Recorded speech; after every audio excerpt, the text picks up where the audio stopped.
அரசியலுக்கு வந்த பிறகு சினிமாவுல எந்த படத்துலயும் நடிக்க மாட்டேன் அப்படின்னு சொன்ன விஜய்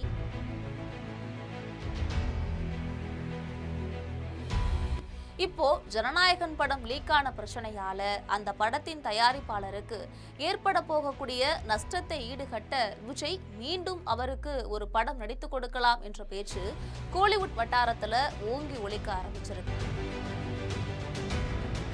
இது சார்ந்த தகவல்களை தற்பொழுது நாம் விரிவாக பார்க்கலாம்.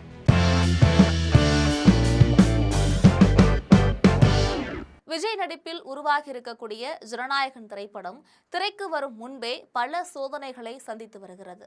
முதல்ல இந்த படம் பொங்கல் ரிலீஸ் என திட்டமிடப்பட்டு விளம்பரப்படுத்தப்பட்டுச்சு.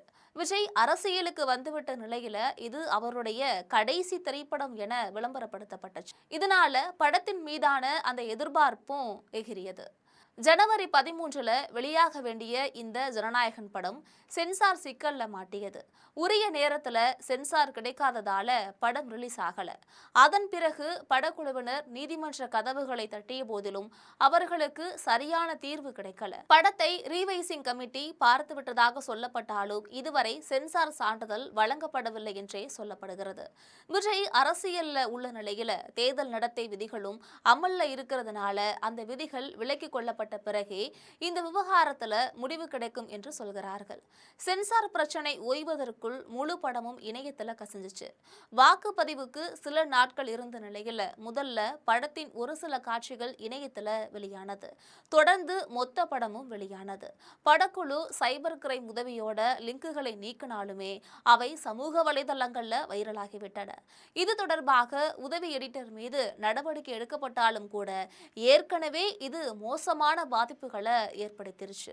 இது படத்தின் தியேட்டர் வசூலை கடுமையாக பாதிக்கும் என அஞ்சப்படுகிறது. தற்பொழுது முழு நேர அரசியல்ல இறங்கி இருக்கக்கூடிய விஜய் இந்த படத்தோடு சினிமாவுக்கு குட் பை சொல்ல திட்டமிட்டிருந்தார். ஆனால் லீக்கான பிரச்சனையால தயாரிப்பாளர்களுக்கு ஏற்பட போகக்கூடிய நஷ்டத்தை ஈடுகட்ட விஜய் மறுபடியும் அவர்களுக்கு ஒரு படம் நடித்துக் கொடுக்கலாம் என்ற பேச்சு கோலிவுட் வட்டாரத்துல ஓங்கி ஒலிக்கிறது.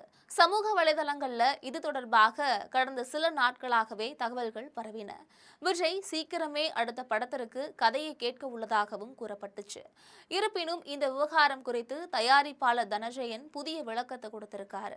அதுல விஜய் அடுத்த படத்துல நடிப்பார் என்பதை உறுதியாக எங்களால் சொல்ல முடியாது என்றும் படம் ரிலீஸ் ஆகி படத்தின் வசூல் முடிவுகளை பொறுத்தே விஜயோட முடிவு அமையும் அப்படின்னு விளக்கியிருக்காரு. மேலும் அவர் கூறும் பொழுது படம் லீக் ஆனதால மிகப்பெரிய நஷ்டம் ஏற்பட்டுவிடும் என இப்போதே சொல்ல முடியாது.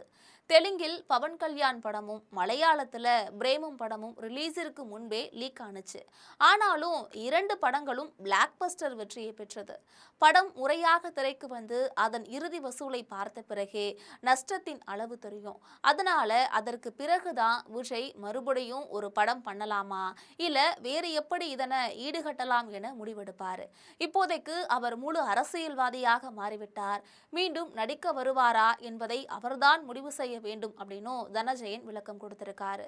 விஜய் தன்னுடைய அரசியல் பயணத்தை தொடங்கிவிட்ட சூழல்ல ஜனநாயகன் படத்தின் வெற்றி அவருக்கு மிக முக்கியமானது. தனஞ்சயன் குறிப்பிட்டது போல ஒருவேளை படம் வசூல்ல சறுக்கினால் தயாரிப்பாளருக்காக விஜய் மீண்டும் ஒரு படத்துல நடிக்கலாம். பவன் கல்யாண் போல அரசியலிலும் சினிமாவிலும் விஜய் இரட்டை சவாரி செய்வாரா இல்ல ஜனநாயகன் படத்தோடு விடைபெறுவாரா என்பதற்கு காலம்தான் பதில் சொல்ல வேண்டும் என்று சொல்லியிருக்காரு. இது குறித்து நீங்கள் நினைக்கக்கூடிய கருத்துக்களை மறக்காமல் கமெண்ட் செக்ஷனில் பதிவிடுங்கள். இதுபோன்ற செய்திகளுக்காக எப்பொழுதும் இணைப்பில் இருங்கள் ஜெம் தொலைக்காட்சியோடு.